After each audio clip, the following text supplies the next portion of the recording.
আসসালামু আলাইকুম রহমতুল্লাহি বারাকাতুহু। সম্মানিত মুসলমান ভাইরা, আশা করি সকলে ভালো আছেন। আমাদের বাংলাদেশের কিছু আলেম ওলামা আছে যারা জুমার দিনে জুমার নামাজের আগে 4 রাকাত সুন্নত খুঁজে পান না। তারা নাকি হাদিসের মধ্যে রসুল সাল্লাল্লাহু আলাইহি সাল্লামের সাহাবাদের মধ্যে এই আমলটা খুঁজে পান না। তো চলুন আমরা আজকে এই ভিডিওর মাধ্যমে জানবো যে নামাজের আগে 4 রাকাত সুন্নত আছে কি না। আর এই ভিডিওটা তাদের কাছে শেয়ার করে দিবেন। আপনার বন্ধুবান্ধব যারা জুমার নামাজের আগে সুন্নত পরের সুন্নত পড়তে চায় না, তাদের কাছেও এই ভিডিওটা শেয়ার করে দিবেন। তো চলুন মূল আলোচনাটি শুনে আসি। আপনি যে চশমা পরেছেন এটা যদি ইসরায়েলের হয়, আপনি যে চশমা পরেছেন এটা যদি সৌদি আরবের রিয়ালের হয়, আপনি আমাদের দলিল পাবেন না। আপনি চশমা খুলেন, আপনি চশমা খুলে হযরতে আলীর চশমা লাগান, আপনার চোখে হযরতে আলী সাহাবায়ে কেরামের চশমা দিয়ে দলিল তালাশ করেন। আরে আপনি দলিল পান না, অথচ হযরতে আলীর হাদিস এসেছে। ইমাম আবুল হাসান খিলাই রাহিমাহুল্লাহ কিতাবুল ফাওয়াইদ হাদিস এনেছেন, যে হাদিসকে ইমাম ইরাকি তারাহুত তাসরিবে হাসান বলেছেন, যে হাদিসকে ইবনুল মুলাক্কিন আল বদরুল মুনির ফি তাখরিজ আহাদিসির রাফিউল কবির হাসান বলেছেন, যে হাদিসকে শেখ মুনাবি ফয়জুল কাদির হাসান বলেছেন। হযরতে আলী বলেন, আমি নিজের চোখে দেখেছি, কানা রাসূলুল্লাহ সাল্লাল্লাহু আলাইহি ওয়াসাল্লাম ইউসাল্লি ক্বাবলা আল জুমআতি আরবাআন ওয়া বা'দাহা আরবাআন ওয়া ইয়াজআলু আত-তাসলিম ইল্লা ফি আখিরিহিন্না। হযরতে আলী রাদিয়াল্লাহু তাআলা বলেন, আমি দেখেছি সরওয়ারে দু আলম সাল্লাল্লাহু আলাইহি ওয়াসাল্লাম জুমার আগেও সুন্নাত পড়েছেন 4 রাকাত, জুমার পরেও সুন্নাত পড়েছেন 4 রাকাত। এবার হযরতে আলী বলেন, আমি দেখেছি নবী নামাজ পড়েছেন 4 রাকাত। এবার আব্দুর রাজ্জাক বিন ইউসুফ বলে, না 4 রাকাত নাই। মুজাফফর বিন মুহসিন বলে, না 4 রাকাত নাই। আকরামুজ্জামান বলে, না 4 রাকাত নাই। তারা বলে নাই, হযরতে আলী বলেন আছে। তারা বলে নাই, হযরতে আলী বলে আছে। এখন আপনি যদি মনে করেন এরা আলীর থেকে বেশি সহিহ হাদিস বুঝছে, আপনার সাথে আমি বিতর্ক করব না, আপনি সোজা পাবনায় যান। এবার একটা জিনিস বুঝেন, নবী করিম সাল্লাল্লাহু আলাইহি ওয়াসাল্লামের আমল জানতে হলে মাধ্যম কারা? পয়েন্ট হারাবেন না। নবী করিম সাল্লাল্লাহু আলাইহি ওয়াসাল্লামের আমল জানতে হলে মাধ্যম কারা? এবার আমি আরেকজন সাহাবীর নাম বলি, ভালো করে বুঝবেন, বিরক্ত হচ্ছেন না তো? হযরত ইবনে মাসউদ রাদিয়াল্লাহু তাআলা আনহু, তিনি কত বড় সাহাবী।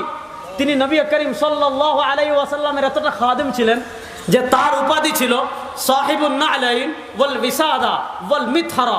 নবী করিম সাল্লাল্লাহু আলাইহি ওয়াসাল্লামের চাদর মুবারক থাকতো ইবনে মাসউদ রাদিয়াল্লাহু তাআলার কাছে। নবী করিম সাল্লাল্লাহু আলাইহি ওয়াসাল্লামের মিসওয়াক মুবারক থাকতো ইবনে মাসউদ রাদিয়াল্লাহু তাআলার কাছে। নবী করিম সাল্লাল্লাহু আলাইহি ওয়াসাল্লামের জুতা মুবারক থাকতো ইবনে মাসউদ রাদিয়াল্লাহু তাআলার কাছে। তিনি নবী করিম সাল্লাল্লাহু আলাইহি ওয়াসাল্লামের এতটা ঘনিষ্ঠ খাদেম যে নবী করিম সাল্লাল্লাহু আলাইহি ওয়াসাল্লামের চাদর মুবারক থাকতো তার কাছে। নবী করিম সাল্লাল্লাহু আলাইহি ওয়াসাল্লামের মিসওয়াক মুবারক থাকতো তার কাছে। নবী করিম সাল্লাল্লাহু আলাইহি ওয়াসাল্লামের জুতা মুবারক থাকতো তার কাছে। এবার মাদারীপুরের মুসলমান, আমি আপনাদের কাছে জানতে চাই, যার কাছে নবী করিম সাল্লাল্লাহু আলাইহি ওয়াসাল্লামের চাদর মুবারক থাকতো, যার কাছে নবী করিম সাল্লাল্লাহু আলাইহি ওয়াসাল্লামের জুতা মুবারক থাকতো, যার কাছে নবী করিম সাল্লাল্লাহু আলাইহি ওয়াসাল্লামের মিসওয়াক মুবারক থাকতো, তিনি জীবনে নবীজির নামাজ দেখেন নাই। এজন্য শুনেন, অনেক মানুষ আছে, আমরা নামাজে যখন রুকুতে যাই, রুকু থেকে উঠি, আমরা হাত তুলি না। হাত তুলিনি? অনেকে হাত তুলে। দেখেন, হাত তোলা 2 প্রকারের। কেউ যদি হাম্বালি মাযহাব বা শাফি মাযহাব অনুসরণ করে হাত তুলে, আমাদের কোনো আপত্তি নেই। শাফি মাযহাব 1200 বছর থেকে আছে, হাম্বালি মাযহাব 1300 বছর 1400 বছর থেকে একটা মাযহাব আছে, তাদের সাথে আমাদের কখনো দ্বন্দ্ব হয় নাই। কিন্তু লামাযহাবীদের সাথে লাগে কেন? কারণ তারা এটাকেই সহি মনে করে আর আমাদেরটা জাল মনে করে। আমরা বলি এটাও সহি, ওইটাও সহি। যে এলাকায় যেটা চলতেছে ওই এলাকায় ওইটা চলবে। এক এলাকায় এক সুন্নাহ আছে, এই এলাকায় এসে আরেক সুন্নাহর দাওয়াত দেওয়া মানে এটা ফিতনা, এটা ফাত্তার, এটা মুসলমানদের ভিতর ফিতনা সৃষ্টি করতে চায়। এবার আমি একটা ঘটনা বলি, তাহলে বুঝবেন। হযরত ইবনে মাসউদ রাদিয়াল্লাহু তাআলা নবী করিম সাল্লাল্লাহু আলাইহি ওয়াসাল্লামের লাইল ও নাহারের খাদেম ছিলেন। এবার বলেন, তিনি নবীজির নামাজ বেশি দেখেছেন না এক সাহাবী মদিনার বাহিরে ছিলেন, মদিনায় আসছেন, 1 সপ্তাহে মদিনা থেকে আবার চলে গিয়েছেন। এক সাহাবী 1 সপ্তাহ মদিনায় ছিলেন, আর আরেকজন মৃত্যু পর্যন্ত নবী করিম সাল্লাল্লাহু আলাইহি ওয়াসাল্লামের সাথে ছিলেন। কে নবীর ইবাদত বেশি দেখেছেন? এজন্য একটা হাদিস বলি, তাহলে বুঝতে পারবেন সহজে। ইমাম মুহাম্মদ রাহিমাহুল্লাহ একটা কিতাব লিখেছেন, কিতাবের নাম কিতাবুল হুজ্জা আলা আহলিল মদিনা। ওই কিতাবে তিনি হাদিসটা এনেছেন। ইমাম তাহাবী রাহমাতুল্লাহ আলাইহি কিতাব লিখেছেন শরহ মাআনিল আসার, যেটাকে আমরা বলি তাহাবী শরীফ। ওই কিতাবে তিনি হাদিস এনেছেন। দেখেন, এক ব্যক্তি, ওই হাদিসের সনদে মুহাম্মদ ইবনে ইসমাইল আছেন, তারপরেও হাদিসটা শোনাই, মনোযোগ দিয়ে বুঝেন। এক ব্যক্তি ইব্রাহিম নাখাই রাহিমাহুল্লাহ তাবিঈ ছিলেন। ইব্রাহিম নাখাই রহিমাল্লাহর কাছে গিয়ে জিজ্ঞেস করেছে, ও ইব্রাহিম, আপনি যখন নামাজ পড়েন রুকুতে যাওয়ার সময় রফিয়া দান করেন না কেন? সিজদা থেকে ওঠার সময় রফিয়া দান করেন না কেন? ওয়াকাদ রাওয়া ওয়াইল ইবনে হুজরিন আন্না নবী সাল্লাল্লাহু আলাইহি ওয়াসাল্লাম রাফা ইয়াদাইহি হিনা রাকা'a ওয়া হিনা রাফা রা'সাহু মিনার রুকু'i। ও আব্দুল্লাহ ও ইব্রাহিম নাখাই, ইনি তাবিঈ ছিলেন। ওয়াইল ইবনে হুজর নবী করিম সাল্লাল্লাহু আলাইহি ওয়াসাল্লাম থেকে রফিয়া দানের হাদিস বর্ণনা করেছেন। আপনি কেন রুকুতে যাওয়ার সময় রফিয়া দান করেন না? আপনি কেন সিজদায় যাওয়ার সময় রফিয়া দান করেন না? হযরতে ইব্রাহিম নাখাই রাহিমাহুল্লাহ তখন জবাব দিচ্ছেন, শুনো, হযরতে ওয়াইল ইবনে হুজর ইয়ামানের শাহজাদা ছিলেন, ইয়ামান থেকে এসেছেন, ইসলাম কবুল করে কিছুদিন থেকে চলে গিয়েছেন। এজন্য তিনি বলছেন, শুনো, ইন রাআ ওয়াইলুন মাররা, ওয়াইল ইবনে হুজর যদি নবী করিম সাল্লাল্লাহু আলাইহি ওয়াসাল্লামকে একবার হাত তুলতে দেখেন, ইন রাআ ওয়াইলুন মাররা, ওয়াইল ইবনে হুজর যদি নবী করিম সাল্লাল্লাহু আলাইহি ওয়াসাল্লামকে একবার হাত তুলতে দেখেন, ফাকাদ রাআ আব্দুল্লাহ 50 মাররা আন্নাহু লাম ইয়ারফা ইয়াদাইহি ইল্লা ফি আউয়ালি মাররা।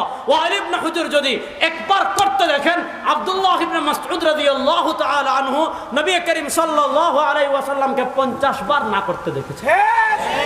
কারণ আব্দুল্লাহ ইবনে মাসউদ রাদিয়াল্লাহু তাআলা আনহু নবী করিম সাল্লাল্লাহু আলাইহি ওয়াসাল্লামের ঘনিষ্ঠ খাদেম ছিলেন। এবার আমি আপনাদের কাছে জানতে চাই যে আব্দুল্লাহ ইবনে মাসউদ রাদিয়াল্লাহু তাআলা আনহু নবী করিম সাল্লাল্লাহু আলাইহি ওয়াসাল্লামের ঘনিষ্ঠ খাদেম ছিলেন। তিনি জীবনে নবীজি জুমার আগে সুন্নত পড়েছেন কি পড়েন নাই? পড়লে কত রাকাত পড়েছেন হযরত ইবনে মাসউদ জীবনে দেখেন নাই। কথা বলেন, ইবনে মাসউদ রাদিয়াল্লাহু তাআলা দেখেছেন কি দেখেন নাই? এবার আপনি দলিল পান না, কারণ আপনার চোখে সাহাবার চশমা নাই। আপনি হযরত ইবনে মাসউদের চশমা লাগান। হযরত ইবনে মাসউদ রাদিয়াল্লাহু তাআলা চশমা লাগিয়ে ইমাম বুখারী রাহমাতুল্লাহ আলাইহি দাদা উস্তাদ ইমাম আব্দুর রাজ্জাক আস-সানাআনী রাহিমাহুল্লাহ 211 হিজরিতে ইন্তেকাল করেছেন। তার লিখিত মুসান্নাফে আব্দুর রাজ্জাকে যান, যেটা মুহাদ্দিসে কবীর আল্লামা হাবিবুর রহমান আজমি রাহিমাহুল্লাহ তাহকিক তালিক করে ছাপিয়েছেন। সেখানে ইবনে মাসউদ রাদিয়াল্লাহু তাআলা হাদিস এসেছে, যে হাদিসকে শেখ নিমাওয়ী আসার উসুলুন হাসান বলেছেন। হাদিস কি? হযরত আব্দুল্লাহ কানা আব্দুল্লাহ ইয়ামুরুনা আন নুসাল্লি ক্বাবলা আল জুমআতি আরবাআন ওয়া বা'দাহা আরবাআন। হযরত আব্দুল্লাহ ইবনে মাসউদ রাদিয়াল্লাহু তাআলা আনহু কুফায় রাষ্ট্রীয় ফরমান জারি করেছিলেন, সবাই যেন জুমার আগে সুন্নত পড়ে 4 রাকাত, জুমার পরেও সুন্নত পড়ে কয় রাকাত। এবার মূল কথায় আসেন, নবী করিম সাল্লাল্লাহু আলাইহি ওয়াসাল্লামের আমল জানতে হলে মাধ্যম কারা?